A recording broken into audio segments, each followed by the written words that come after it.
Harry Potter and the Chamber of Secrets, Chapter 6, Gilderoy Lockhart. The next day, however, Harry barely grinned once. Things started to go downhill from breakfast in the Great Hall. The 4 longhouse tables were laden with tureens of porridge, plates of kippers, mountains of toast, and dishes of eggs and bacon. Beneath the enchanted ceiling, today a dull, cloudy gray. Harry and Ron sat down at the Gryffindor table next to Hermione, who had her copy of Voyagers with Vampires propped open against a milk jug. There was a slight stiffness in the way she said morning, which told Harry that she was still disapproving of the way they had arrived. Neville Longbottom, on the other hand, greeted them cheerfully. Neville was a round-faced and accident-prone boy with the worst memory of anyone Harry had ever met. Mail's due any minute. I think Grant's sending a few things I forgot. Harry had only just started his porridge when, sure enough, there was a rushing sound overhead, and 100 or so owls streamed in, circling the hall and dropping letters and packages into the chattering crowd. A big, lumpy package bounced off of Neville's head, and a second later something large and gray fell into Hermione's jug, spraying them all with milk and feathers. "Errol," said Ron, pulling the bedraggled owl out by the feet.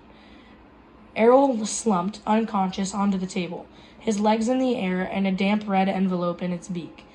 "Oh, no," Ron gasped. "It's all right, he's still alive," said Hermione, prodding Errol gently with the tip of her finger. "It's not that, it's that." Ron was pointing to the red envelope. It looked quite ordinary to Harry, but Ron and Neville were both looking at it as though they expected it to explode. "What's the matter?" said Harry. She sent me a howler," said Ron faintly.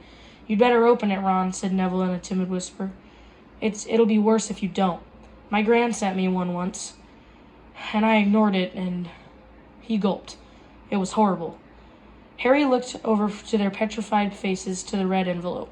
"What's a howler?" he said. But Ron's whole attention was fixed on the letter, which had been begun to smoke at the corners. "Open it," Neville urged. "It'll all be over in a few minutes." Ron stretched out a shaking hand, eased the envelope from Errol's beak, and slid it open. Neville stuffed his fingers in his ears. A split second later, Harry knew why. He thought for a moment it had exploded. A roar of sound filled the huge hall, shaking dust from the ceiling. "Stealing the car! I wouldn't have been surprised if they expelled you. You wait till I get a hold of you. I don't suppose you stopped to think what your father and I went through when we saw it was gone." Mrs. Weasley's yells, 100 times louder than usual, made the plates and spoons rattle on the table and echoed deafeningly off the stone walls. People throughout the hall were swiveling around to see who had received the letter, and Ron sank so low in his chair that only his crimson forehead could be seen. "Letter from Dumbledore last night. I thought your father would die of shame. We didn't bring you up to behave like this. You and Harry could both have died." Harry had been wondering when his name was going to crop up.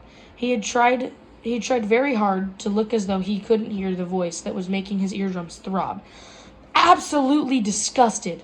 Your father's facing an inquiry at work. It's entirely your fault, and if you put another toe out of line, we'll bring you straight back home." A ringing silence fell. The red envelope, which had dropped from Ron's hand, burst into flames and curled into ashes. Harry and Ron sat stunned, as though a tidal wave had just passed over them. A few people laughed, and gradually a babble of talk broke out again. Hermione closed Voyages with Vampires and looked down at the top of Ron's head. "Well, I don't know what you expected, Ron, but you don't tell me I deserved it," snapped Ron. Harry pushed his porridge away. His insides were burning with guilt. Mr. Weasley was facing an inquiry at work. After all, Mr. and Mrs. Weasley had done him for the summer. But he had no time to dwell on this. Professor McGonagall was moving along the Gryffindor table, handing out our course schedules. Harry took his and saw that they had double herbology, with the Hufflepuffs first. Harry, Ron, and Hermione left the castle together, crossed the vegetable patch, and made for the greenhouses, where the magical plants were kept. At least the Howler had done one good thing. Hermione seemed to think that they had now been punished enough and were perfectly friendly again. As they neared the greenhouses, they saw the rest of the class standing outside, waiting for Professor Sprout. Harry, Ron, and Hermione had only just joined them when she came striding to the view across the lawn, accompanied by Gilderoy Lockhart. Professor Sprout's arms were full of bandages, and with another twinge of guilt, Harry spotted the whomping willow in the distance. Several of its branches were now in slings. Professor Sprout was a squat little witch who wore a patched hat over her flyaway hair. There was usually a large amount of earth vein. Gilderoy Lockhart, however, was immaculate in sweeping robes of turquoise, his golden hair shining under a perfectly positioned turquoise hat with gold trimming. "Oh, hello there," he called, beaming around at the assembled students. "Just been showing Professor Sprout the right way to doctor a whomping willow. But I don't want you running away with the idea that I'm better at herbology than she is. I just happen to have met several of these exotic plants on my travels." "Greenhouse 3 today, chaps," said Professor Sprout, who was looking distinctly disgruntled, not all her usual cheerful self. There was a murmur of interest. They had only ever worked in the greenhouse once before. Greenhouse 3 housed far more interesting and dangerous plants. Professor Sprout took a large key from her belt and unlocked the door. Harry caught a whiff of damp earth and fertilizer mingling with the heavy perfume of some giant umbrella-sized flowers dangling from the ceiling. He was about to follow Ron and Hermione inside when Lockhart's hand shot out. "Harry, I've been wanting a word. You don't mind if he's a couple of minutes late, do you, Professor Sprout?" Judging by Professor Sprout's scowl, she didn't mind, but Lockhart said, "That's the ticket," and closed the greenhouse door in her face. "Harry," said Lockhart, his large white teeth gleaming in the sunlight as he shook his head. "Harry, Harry, Harry." Completely nonplussed, Harry said nothing. "When I heard, well, of course, it was all my fault. I could have kicked myself." Harry had no idea what he was talking about. He was about to say so when Lockhart went on. Don't know when I've been more shocked. Flying a car to Hogwarts. Well, of course, I knew at once why you'd done it. Stood out a mile. Harry, Harry, Harry. It was remarkable how he could show every one of those brilliant teeth, even when he wasn't talking. "Gave you a taste for publicity, didn't I?" said Lockhart. "Gave you the bug. You got onto the front page of the paper with me, and you couldn't wait to do it again." "Oh, no, Professor. See, Harry, Harry, Harry," said Lockhart, reaching around and grasping his shoulder. "I understand. Natural to want a bit more once you've had that first taste, and I blame myself for giving you that, because it was bound to go to your head. But see here, young man, you can't start flying cars to try and get yourself noticed. Just calm down, all right? Plenty of time for all that when you're older. Yes, I know what you're thinking. It's all right for him, but he's an internationally famous wizard already. But when I was 12, I was just as much of a nobody as you are now. In fact, I'd say I was even more of a nobody. I mean, a few people have heard of you, haven't they? All that business with he who must not be named?" He glanced at the lightning scar on Harry's forehead. I know. It's not quite as good as winning Witch Weekly's Most Charming Smile Award 5 times in a row, as I have, but it's a start. Harry, it's a start." He gave Harry a hearty wink and strode off. Harry stood stunned for a few seconds. Then, remembering he was supposed to be in the greenhouse, he opened the door and slid inside. Professor Sprout was standing behind a trestle bench in the center of the greenhouse.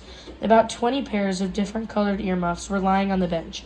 When Harry had taken his place between Ron and Hermione, she said, "We'll be repotting mandrakes today. Now who can tell me the properties of a mandrake?" To nobody's surprise, Hermione's hand went first into the air. "Mandrake, or mandragora, is a powerful restorative," said Hermione, sounding as usual as though she had swallowed the textbook. "It's used to return people who have been transfigured or cursed to their original state." "Excellent. 10 points to Gryffindor," said Professor Sprout. "The mandrake forms an essential part of most antidotes. It is also, however, dangerous. Who can tell me why?" Hermione's hand narrowly missed Harry's glasses as it shot up again. "The cry of a mandrake is fatal to anyone who hears it," she said promptly. "Precisely. Take another 10 points," said Professor Sprout. "Now the mandrakes we have here are still very young." She pointed to a row of deep trays as she spoke. Everyone shuffled forward for a better look. 100 or so tufty little plants, purplish green in color, were growing there in rows. They looked quite unremarkable to Harry, who didn't have the slightest idea what Hermione meant by the cry of the mandrake. "Everyone take a pair of earmuffs," said Professor Sprout. There was a scramble as everyone tried to seize a pair that wasn't pink and fluffy. "When I tell you to put them on, make sure your ears are completely covered," said Professor Sprout. "When it's safe to remove them, I'll give you the thumbs. Right, earmuffs on." Harry snapped the earmuffs over his ears. They shut out sound completely. Professor Sprout put the pink fluffy pair over her own ears, rolled up the sleeves of her robe, grasped one of the tufty plants firmly, and pulled hard. Harry let out a gasp of surprise that no one could hear. Instead of roots, a small, muddy, and extremely ugly baby popped out of the earth. The leaves were growing right out of his head. He had a pale green molted skin and was clearly bawling at the top of his lungs. Professor Sprout took a large plant pot from under the table and plunged the mandrake into it, burying him in the dark, damp compost until only the tufted leaves were visible. Professor Sprout dusted off her hands, gave them all the thumbs up, and removed her own earmuffs. As our mandrakes are only seedlings, their cries won't kill you yet, she said calmly, as though she'd just done nothing more exciting than water a begonia. However, they will knock you out for several hours, and as I'm sure none of you want to miss your first day back, make sure your earmuffs are securely in place while you work. I will attract your attention when it's time to pack up. 4 to a tray. There is a large supply of pots here. Compost in the sacks over there. Be careful of the venomous tentacula. It's teething. She gave a sharp slap to a spiky, dark red plant as she spoke, making it draw in the long feelers that it had been each inching sneakily over to her shoulder. Harry, Ron, and Hermione were joined at their tray by a curly-haired Hufflepuff boy, knew by sight but had never spoken to. Justin Finch Fletchley, he said brightly, shaking Harry by the hand. Know who you are, of course, the famous Harry Potter, and you're Hermione Granger, always topping everything. Hermione beamed as she had her hand shaken too. And Ron Weasley, wasn't that your flying car? Ron didn't smile. The howler was obviously still on his mind. That Lockhart's something, isn't he? Said Justin happily as they began flipping their plant pots with dragon dung compost. Awfully brave chap. Have you read his books? I'd die of fear if I'd been cornered in a telephone booth by a werewolf, but he stayed cool and zap, just fantastic. My name was down for Eden, you know. I can't tell you how glad I am I came here instead. Of course, Mother was slightly disappointed, but since I made her read Lockhart's books, I think she's begun to see how useful it'll be to have a fully trained wizard in the family. After that, they didn't have much chance to talk. Their earmuffs were back on, and they needed to concentrate on the mandrakes. Professor Sprout had made it look extremely easy, but it wasn't. The mandrakes didn't like coming out of the earth, but they didn't seem to want to go back into it either. They squirmed, kicked, flailed their sharp little fists, and gnashed their teeth. Harry spent 10 whole minutes trying to squash a particularly fat one into a pot. But by the end of the class, Harry, like everyone else, was sweaty, aching, and covered in earth. Everyone traipsed back to the castle for a quick wash, and then Gryffindor hurried off to the Transfiguration. Professor McGonagall's classes were always hard work, but today was especially difficult. Everything Harry had learned last year seemed to have leaked out of his head during the summer. He was supposed to be turning a beetle into a button, but all he managed to do was give his beetle a lot of exercises that scuttled over the desktop, avoiding his wand. Ron was having far worse problems. He had patched up his wand with some borrowed spellotape, but it seemed to be damaged beyond repair. It kept crackling and sparking at odd moments, and every time Ron tried to transfigure his beetle, it engulfed him in thick gray smoke that smelled of rotten eggs.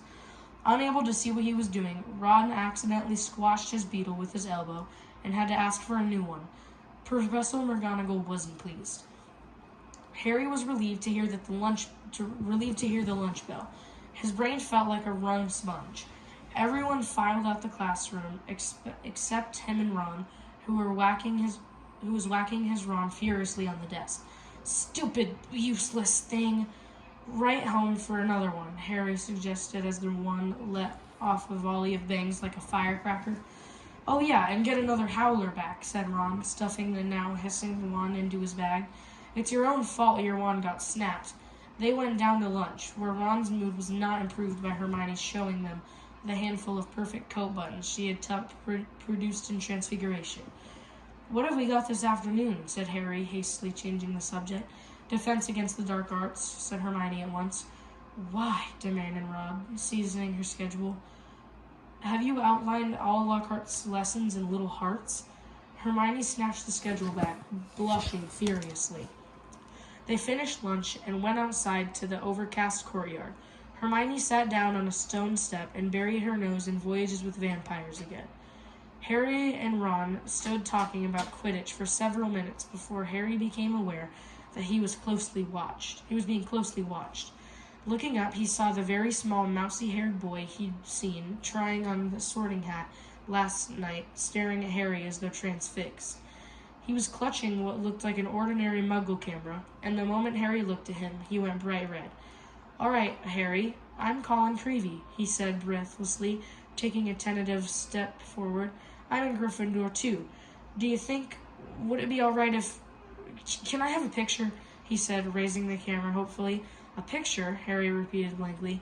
"So I can prove I've met you," said Colin Creevey, eagerly, edging further forward. "I knew all about you. Everyone's told me about how you survived when you-know-who tried to kill you, and how he disappeared and everything, and how you still got a lightning scar on your forehead." His eyes raked Harry's hairline.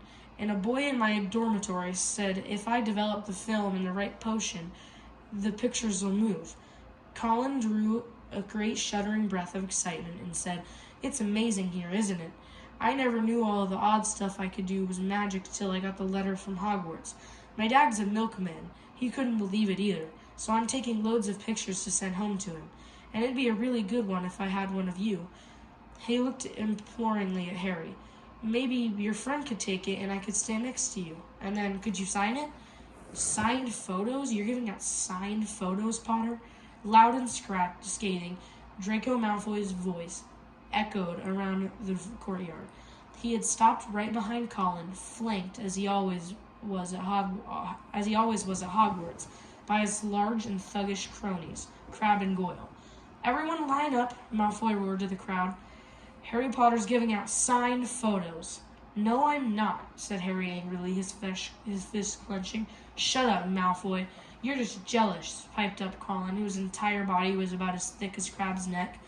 "Jealous," said Malfoy, who didn't need to shout anymore. Half the courtyard was listening in. "Of what?" "I don't want a foul scar right across my head." "Thanks. I don't think getting your head cut open makes you that special myself." Crabbe and Goyle were snickering stupidly. "Eat slugs, Malfoy," said Ron angrily. Crabbe stopped laughing and started rubbing his knuckles in a menacing way. "Careful, Weasley," sneered Malfoy. "You don't want to start any trouble or your mummy'll have to come and take you away from school." He put on a shrill, piercing voice. "If you put another toe out of line." A knot of Slytherin fifth years nearby laughed loudly at this. "Weasley would like a signed photo, Potter," smirked Malfoy. "It'd be worth more than his family's whole house." Ron whipped out his spellotaped wand, but Hermione shut Voyages with Vampires in a snap and whispered, "Look out! What's all this? What's all this?" Gilderoy was striding toward them, his turquoise robe swirling behind him. "Who's giving out signed photos?" Harry started to speak, but he was cut short as Lockhart flung an arm around his shoulders and thundered jovially. "Shouldn't have asked. We meet again, Harry." Pinned to Lockhart's side and burning with humiliation, Harry saw Malfoy slide smirking back into the crowd. "Come on then, Mr. Creevey," said Lockhart, beaming at Colin. "A double portrait. Can't do better than that, and we'll both sign it for you." Colin fumbled for his camera and took the picture as the bell rang behind them, signaling the start of afternoon classes. "Off you go. Move along there," Lockhart called to the crowd, and he set off back to the castle with Harry, who was wishing he knew a good vanishing spell, still clasped to his side. "A word to the wise, Harry," said Lockhart paternally as they entered the building through a side door. "I covered up for you back there with young Creevey. If he was photographing me, your schoolmates won't think you're setting yourself up so much." Deaf to Harry's stammers, Lockhart swept him down a corridor lined with staring students and up a staircase. "Let me just say that handing out signed pictures at this stage of your career isn't sensible. Looks a tad big-headed, Harry, to be frank. Looks a tad big-headed, Harry, to be frank. There may well come a time when, like me, you'll need to keep a stack handy wherever you go." He gave a little chortle. I don't think you're quite there yet." They had reached Lockhart's classroom, and he let Harry go at last. Harry yanked his robe straight and headed for a seat at the very back of class, where he busied himself with piling all 7 of Lockhart's books in front of him, so he could avoid looking at the real thing. The rest of the class came clattering in, and Ron and Hermione sat down on either side of Harry. "You could have fried an egg on your face," said Ron. "You'd better hope Creevy doesn't meet Ginny, or they'll be starting a Harry Potter fan club. "Shut up," snapped Harry. The last thing he needed was for Lockhart to hear the phrase, "Harry Potter fan club." When the whole class was seated, Lockhart cleared his throat loudly, and the silence fell. He reached forward, picked up Neville Longbottom's copy of Travels with Trolls, and held it up to show his own winking portrait on the front. "Me," he said, pointing at it and winking as well. "Gilderoy Lockhart, Order of Merlin, 3rd class, honorary member of the Dark Force Defense League, and 5-time winner of Witch Week's most charming smile award. But I don't talk about that. I didn't get rid of the abandoned banshee by smiling at her." He waited for them to laugh. A few people smiled weakly. "I see you've all bought a complete set of my books. Well done. I thought we'd start today with a little quiz. Nothing to worry about, just to check how well you've read them, how much you've taken in." When he handed out the test papers, he returned to the front of the class and said, "You have 30 minutes. Start now." Harry looked down at his paper and read, "What is Gilderoy Lockhart's favorite color? What is Gilderoy Lockhart's secret ambition? What, in your opinion, is Gilderoy Lockhart's greatest achievement to date?" On and on it went over 3 sides of paper, right down to number 54. When is Gilderoy Lockhart's birthday, and what would his ideal gift be? Half an hour later, Lockhart collected the papers and rifled through them in the front of the class. "Tut, tut. Hardly any of you remember what my favorite color is. Lilac. I say so in the year with the Yeti, and a few of you need to read Wanderings with Werewolves more carefully. I clearly state Chapter 12 that my ideal birthday gift would be harmony between all magic and non-magic people. Though I wouldn't say no to a large bottle of Ogden's old fire whiskey." He gave them another roguish wink. Ron was now staring at Lockhart with an expression of disbelief on his face. Seamus Finnegan and Dean Thomas were now sitting in front, were shaking with silent laughter. Hermione, on the other hand, was listening to Lockhart with rapt attention and gave a start when he mentioned her name.